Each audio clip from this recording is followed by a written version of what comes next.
Жақсы балалар, бүгінгі сабағымызды бастаймыз. Сабаққа дайынбыз ба? Оқу құралдарымыз түгел ғой, Олай болса, алдымен шаттық шеңберін жасап жіберейік. Орындарымыздан тұрамыз. Қуан.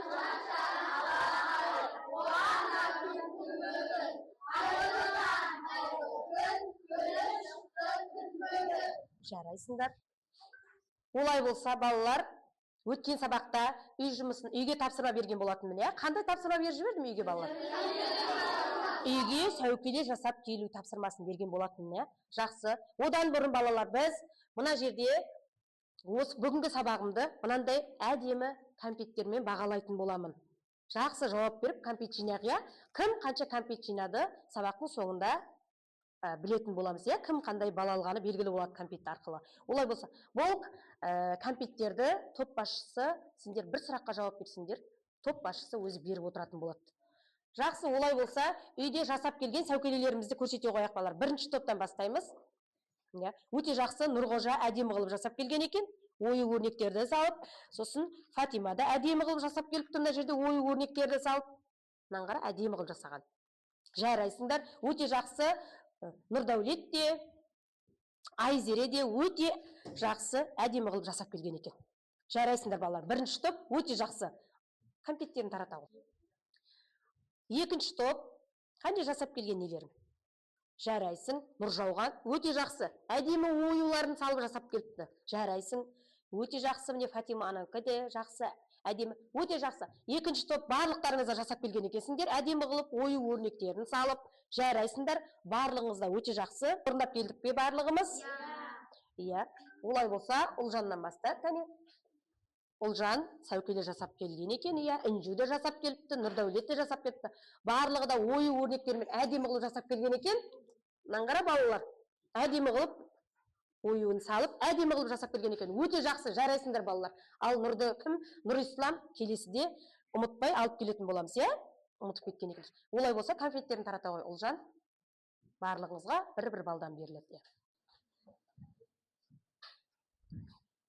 Жақсы, балалар, олай болса, енді жаңа сабақты бастамастан бұрын мен сендерге сұрақ қойғым келіп тұр. Бейнелеу өнерінің түрлерін, қандай түрлері бар бейнелеу өнерінің? Інжу айта ғой. Жарайсың. Сәнді қолданбалы өнер бір не бере ғой? Нұрислам? Жарайсың, өте жақсы. Айта ғой кім? Сәулет өнер бар. Дұрыс, Келесі, Нұржауған. Кескіндеме, жарайсың. Келесі, Нұрболат. Сәулет айтты, жарайсың, жақсы. Мүсін өнер бар. Дұрыс. Айта ғой. Кескіндеме, жақсы. Жақсы, олай болса қараймыз, бала. Бейнелеу өнерінің түрлері қалай екен? Графикалық сурет, кескіндеме, мүсін және сәулет. Олай болса, балалар, бүгінгі біздің жаңа сабағымыз осы сәулет тақырыбына байланысты, сәулет бөліміне байланысты, табиғатқа қарап жасалған сәулет құрылыстары деген тақырыпты өтетін боламыз бүгін, балалар. Табиғатқа қарап жасалған сәулет құрылыстары. Олай болса, бүгінгі сабағымыздың мақсаты әртүрлі ғимарат құрылыстарын көресің, сәнді қолданбалы өнер техникасы әдістерін біріктіру арқылы ерекше ғимарат түрінің суретін салатын боласыңдар осы сабақ бойы. Жақсы, балалар, немізге, дәптерімізге жазып алайық осыны.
табиғатқа қарап жасалған сәулет құрылыстары.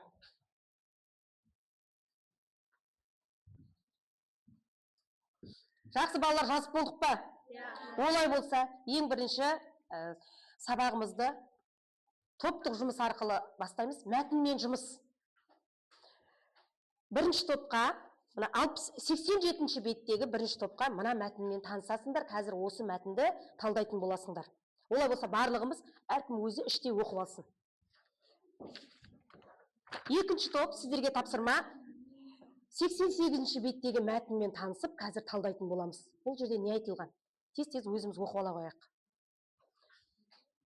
Үшінші топ сіздерге тапсырма. 89-ші беттегі мәтінмен танысып, қазір талдайсыңдар, я? Оқып ала қойыңдар. Олай болса, іштей оқып аламыз.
Оқып алдық па, балалар? Жақсы, олай болса, бірінші топтан бастаймыз. Бірінші топ, мәтінде не туралы айтылған? Өзіміз айтайықшы кәне. Кім бастайды бірінші? Қайсы айта. Сәулетшілер табиғатқа қарап, пішінімен дизайны ерекше ғимараттар тұрғызады. Жарайсың, дұрыс. Табиғатқа қарап, пішінімен дизайны ерекше ғимараттар тұрғызған. Жарайсың. Жақсы, не айтылған тағы мәтінде айтамыз? Қала көшелерінің осы кітаптардан құстар мен балықтарға, құрт көбелектерге ұқсас нысандарды байқайсың ба? Жарайсың, байқайсыңдар ма? Жақсы. Айту. Оларға назар салып қара. Оларға назар салып қараймыз, сосын. Табиғатта кездескен канаталы сәулетші суда жүзген балықтың үстінен болат бетон шығынlar жасалған. Жақсы, Таулары алтын түске бейнеленген. Мүсін жазғы Олимпиада ойындарының құрметіне тұрғызылған. Қай мүсін туралы айтып жатырмыз, балалар, біз? Міне алтын балыққа ұқсас мүсін туралы табиғатқа қарап жасалған. Балықта табиғаттың бір бөлігі, балық. Соған Олимпиада ойындарының құрметіне тұрғызылған мына ғимарат туралы айтып жатырмыз, балалар? Жақсы, олай болса, өте жақсы. Кім конфеттерін таратып бере ғой? Екінші топтың мәтінмен танысайық, қане. Мәтінде не туралы айтылған екен? Кім айтады бірінші? Кім айтады? Мәдина айтады, иә. Сингапурдегі ғылым және оның музейі. Иә, музей жақсы, иә. Келесі айта қоямыз. Кім айтады? Иә, айта. Музейдің сыртқы түрі лотос гүліне ұқсайды. Жарайсың, иә, лотос гүліне ұқсайды. Иә, айта. Музейде қандай экспонаттар? Кәсіби суретшілердің картинкалар мен суретшілердің суреттері бар. Өте жақсы, иә. Келесі айта. Ғылыми және өнер Иә. музейі. Иә, жарайсың, жақсы. Келесі айта қояй. Мәдина айтады. Лотос гүлі батпақты жерде өседі. Иә, лотос гүлі батпақты жерде өседі тұр. Айта қой. Лотостың тамыры батпақтың түбінде болады, ал гүлі мен жапырағы су бетінде қалқып тұрады. Өте жақсы, иә, айта. Лотостың құрамында дәрумен бар. Ол оның тұқымын және тамырын тамаққа пайдаланады. Өте жақсы. Жақсы. Біз балалар екінші мәтінде қандай ғимарат туралы айтылған екен? Қай сәулет құрылыс туралы айтылыпты? Қандай гүл екен балалар? Лотос гүліне ұқсайды. Иә, лотос гүліне ұқсайтын ғимарат салған екен сәулетшілер. Иә, қандай ғимарат? Бұл не үшін пайдаланады дедік балалар біз? Қандай музей дедік? Иә. Ғылым және өнер музей. Жарайсыңдар. Өте жақсы. Кәмпиттерден бір-бірден таратып бере ғой. Өте жақсы, жарайсыңдар. Жақсы, олай болса, үшінші топ. Мәтінде не туралы айтылған? Иә, айта ғой. Орнымыздан тұрамыз кім? Бәйтерек Астана қаласындағы мұражай. Қаласындағы мұражай. Сәулет кешені. болады. Иә, жарайсың. Жақсы, иә, айта. Елорданың ең көрікті ғимаратының бірі. Иә, жарайсың, елорданың. Өзенінің оң жағалауында бой көтерген зәулім ғимараттың биіктігі 97 метр, ал диаметрі 27 метр. Жарайсың, өте жақсы, Ислам. 3 бөліктен тұрады. Өте жақсы, иә. Төменгі бөлігі ұлттың тамыр жаюы, оған кейбіреулері оны өркендеуі, ал жоғары жағындағы аялы алақан композициясы орналасқан. Иә, жақсы. Иә. Бәйтерек қазақ халқының қайта өрлеуі мен түлеуінің кеңдік пен дархандықтың көрінісі. Өте жақсы. Жарайсыңдар. Бәйтерек туралы үшінші топ өте жақсы айтып шықты, иә. Бәйтерек біздің қай қаламызда орналасқан екен? Астана қаламызда орналасқан ең көрікті ғимараттардың бірі екен. Балалар бәйтеректі табиғаттың қай бөлігіне қарап жасалған? Ағашқа қарап жасалған, иә? Бәйтерек сәулет кешені ағашқа қарап жасалған. Ағашта табиғаттың бір несі? Бөлшегі. Олай болса, балалар жақсы. Енді балалар біздің осы бейнеуімізде қандай табиғатқа қарап жасалған мүсіндер бар? Анаға тағзым бар, тағы да. Өте жақсы, жарайсың, 3 би бар, тағы. Жақсы. Ал ана бейнеуімізге кіріп келе жатқан кезде қандай көріністі көресіз? Жоқ, тағы да. Түйелер несі бар? Түйелер керуені бар, мүсіні бар. Олардың барлығы неге қарап жасалған? Табиғатқа қарап жасалған. Балалар, осы жерде бұл сәулет кешендері біздің ұлттық құндылығымыз. Біз бұны аялауымыз керек, иә? Құрметтеуіміз керек. Солай емес пе, балалар? Зиян келтірмеуіміз керек. Өте жақсы, балалар. Олай болса, балалар, әлемдегі табиғатқа қарап жасалған құрылыстармен танысатын боламыз. Сәлеметсіздер ме? Бүгін біз табиғатпен үйлесіп салынған сәулет құрылымдарын тамашалаймыз. Бейжің National Stadium'дан ол әлемге әйгілі деген лақап атпен белгілі. Ол Қытайдың астанасы Бейжің қаласында орналасқан. Үндістанның Хайдарабад қаласындағы балық пішіндік жобаланған ұлттық балық шаруашылығын дамыту кеңесінің ғимараты. Ғимараттың құрылысына 3 миллион еуро жұмсалған. Қош келдіңіздер. Біз Нью-Йорк Саффолк округіндегі осы үлкен үйрек фермасындамыз. Ол 1936 жылдан 1984 жылға дейін үйрек фермасы және үйрек өнімдерін сататын бөлшек сауда дүкені ретінде жұмыс істеді. Мынау Какаду ұлттық паркіндегі қолтырауын тәрізді қонақ үй. Онда мейрамханалар мен 100-ден астам бөлме бар.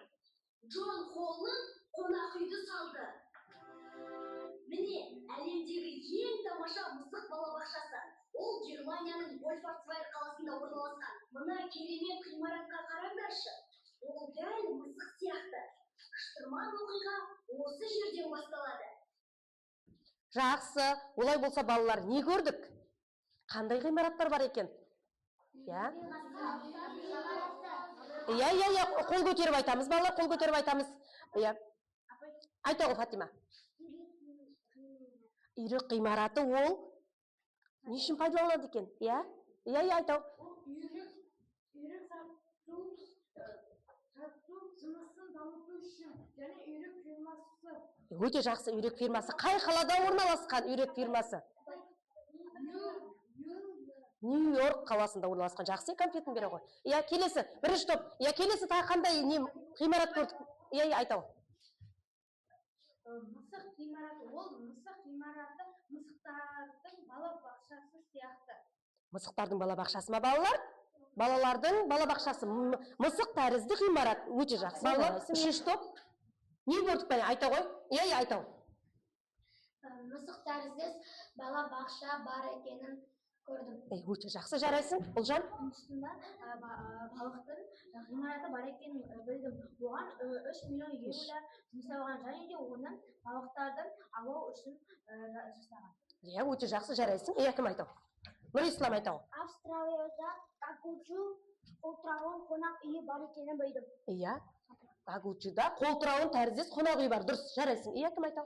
Қытайдың ұлттық стадионы әлемге әйгілі құс ұясына ұқсас және де Қытай Бейжің қаласында орналасқан құс ұясы тәрізді ғимаратты көрдім. Өте жақсы, жарайсың. Балалар, олай болса әлемдегі ғимараттарды, сәулет кешендерін көрдік. Енді біздің елімізде қандай нелер бар? Ғимараттар бар.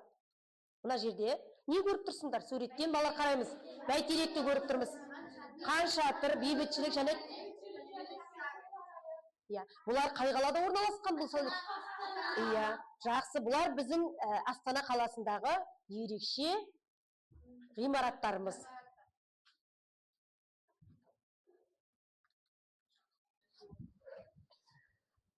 Жақсы балалар, енді олай болса, кішкене сергіп алайық, иә? Орындарымыздан тұрамыз. Барлығымыз қосылып билейміз. Қарай ғой.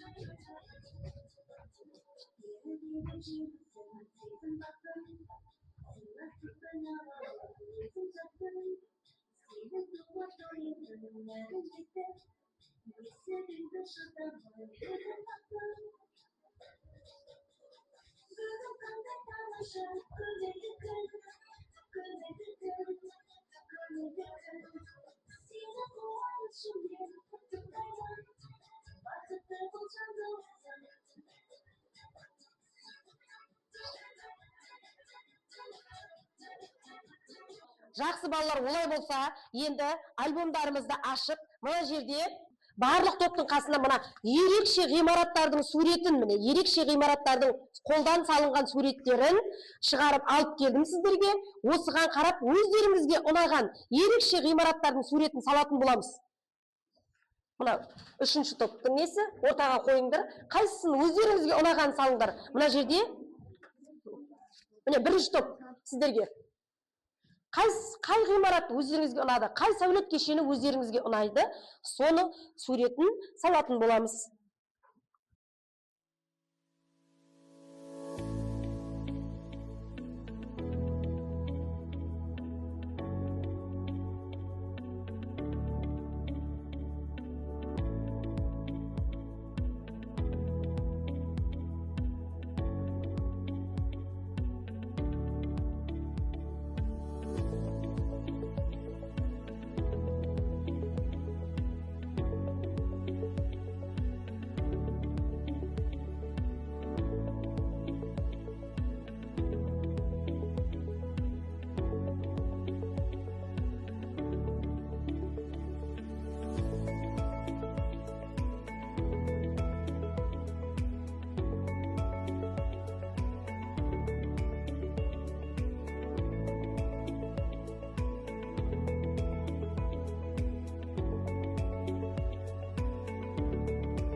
Ал жақсы балалар, олай болса, суреттеріміз салып болдық па?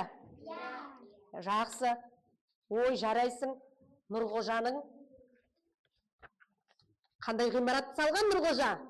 Мысыққа ұқсас балабақшаның ғимаратының суретін салыпты.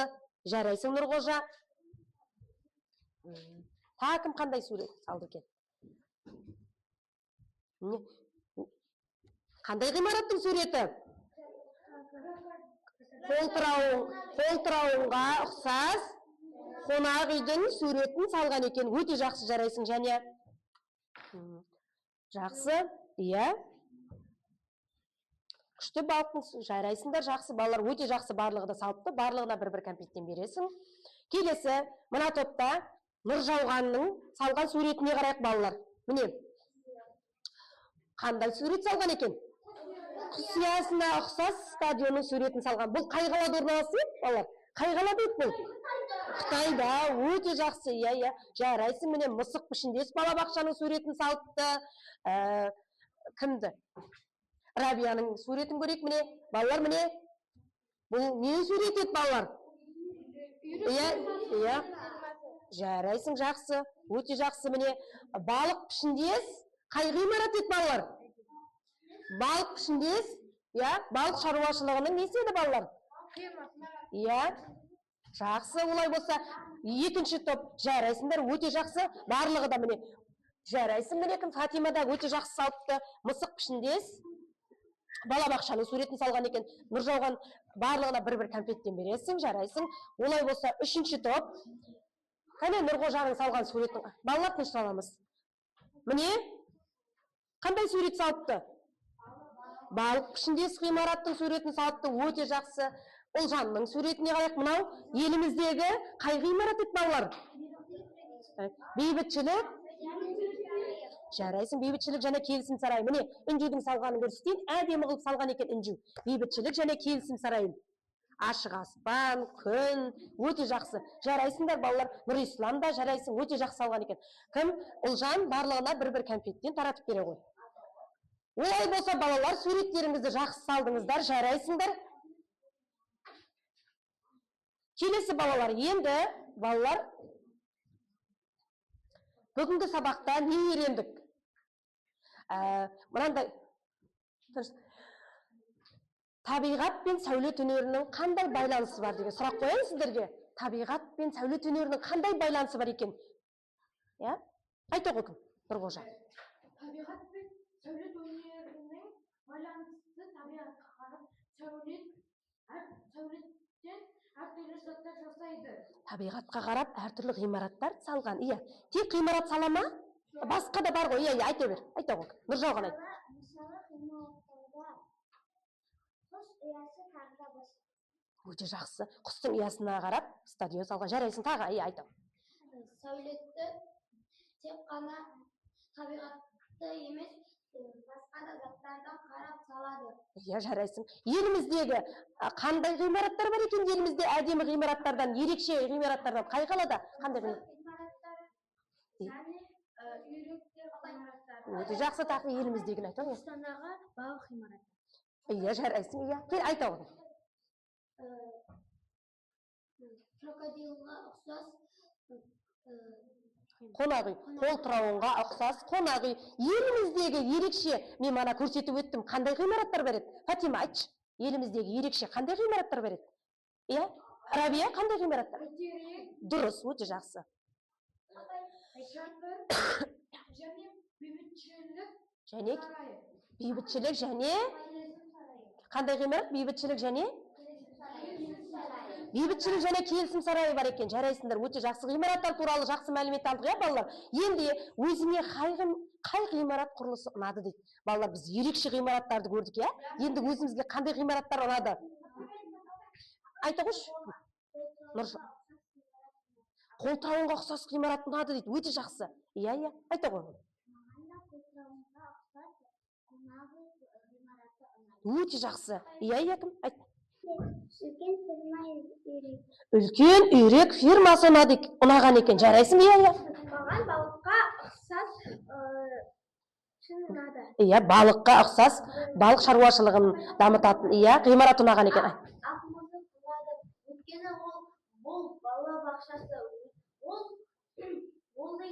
Томи Унген және сәулетші Айла Сьюзан жобасы бойынша жасалған. Өте жақсы, жарайсың, иә. Маған да қолтырауын. Қолтырауын, қонақ үйі, ғимараты ұнады, иә. Нұржауған айтау. Маған құс ұя ғимараты ұнады. Құс ұясынан қарап салынған, құс ұясына қарап салынған стадион ұнаған екен, жарайсың, өте жақсы, иә.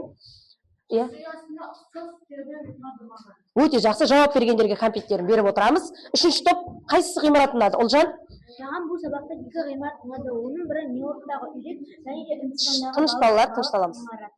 Өте жақсы, жарайсың. Иә, сенің кім? Ғимараты. Иә, балық пішіндес, ғимарат ұнады, айтау. Пішіндес Балабақша ұнады, иә, Үнжу? маған да үлкен пикник фермасы ұнады. Өте жақсы. Олай болса балалар кері байланысып берейік.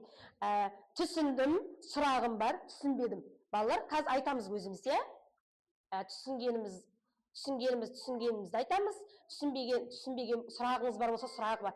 Айта ғой, бірінші топтан, иә? Түсіндің ба, сұрағың бар ма, түсінбедің ба? Түсіндім, жарайды, келесі. Айтып өтеміз, иә, айтау. Жарайды, иә, келесі. Айта бер, тезсіз, айта береміз. Өте жақсы, айта бер. Өте жақсы, айта бер. Өте жақсы. Олай болса, екінші топ айта ғой Нұржауған, түсіндің ба? Сұрағың бар ма, Еле? Айта бер, келесі, иә, айта бер. Түсіндің ба, сұрағың бар ма? Өте жақсы, келесі. Өте жақсы, Нұрғожа. Өте жақсы, келесі. Ғинаят, өте жақсы. Фатима, айта ғой. Фатима, түсінбедің ба ештемені? Жақсы, келесі. Өте жақсы. Олай болса, үшінші топ. Ұлжан, айта ғой, түсіндің ба, сұрағың бар ма? Өте жақсы, келесі. Иә, келесі, айта ғой. Иә, айта бер, Нұрболат. Иә, өте жақсы, иә, айта. Жақсы. Жарайды, балалар, барлығымыз сабақты жақсы түсінген болсақ, енді үй жұмысы, үйде 89-шы бетте кітаптарымызға қараймыз. 89-шы бетте тапсырма бар, иә? Табиғатқа шығып, айналаңа назар аудар. Табиғат бейнесіне ұқсас, қиялыңдағы ғимараттың суретін салып келеміз үйде. Түсінікті ме, балалар? Табиғатқа шығып назар аударамыз, қиялымыздағы табиғатқа ұқсас сурет саламыз. Түсінікті ме? Үйге сол тапсырманы келесі сабақта жақсылап орындап келеміз. Олай болса, қолдарымызда конфет арқылы бағаладық қоя, кім қанша конфет жинады екен, кәне қолдарымызда алып отырайық. Нұрғожа өте жақсы, 7 конфет жинаған. Нұрдәулет, жарайсың, өте жақсы. Фатима, жарайсыңдар. Барлығы да көп конфет жинаған екен балалар. Бірінші топ жарайсыңдар, өте жақсы. Иә, Нұржауған өте жақсы, 7 конфет жинаған, жарайсың, өте жақсы. Үшінші топ, өте жақсы, жарайсыңдар. Барлығыңызда 7, 8, 9 конфетке дейін алған екенсіңдер балалар. Жарайсыңдар, өте жақсы. Енді балалар, жарайсыңдар, өте жақсы. Бүгінгі сабаққа өте жақсы қатыстыңдар. Барлығыңызда жақсы көп конфеттер жинаған екенсіңдер. Үйде, үй жұмыстарымызды, үйге берілген тапсырмамызды мұқият орындап келеміз. Келесі сабақ кездескенше сау болыңыздар балалар.